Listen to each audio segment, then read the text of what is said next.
السلام عليكم وسخوغا هودا وقل يكنتن مليون oo dad ah ayaa khatar ku sugan sanadka 2050ka talowba maxay sababto hal ilbiriqsi kasta waxaan ku shubaynaa 2.4 milyan rodol oo carbon dioxide ah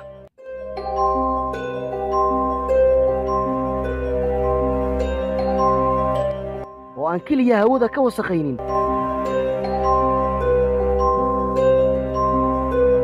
laakiin sidoo kale ku darista kulaylka adduunka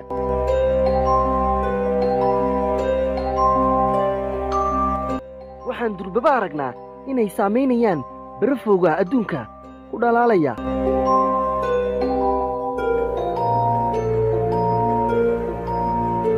kuwaas oo ku shubaya biyaha saafiga ah badda dhexdeeda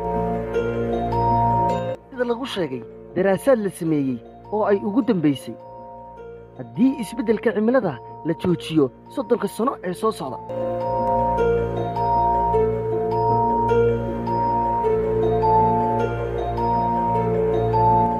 markay sidaasi dhacdo 150 milyan oo dad ah ayaa waxaa ku dhici doona in ay guryahoodu ay quusiyaan biyaha taas oo ku kalifi doonta in ay gebi ahaanba iskaga guuraan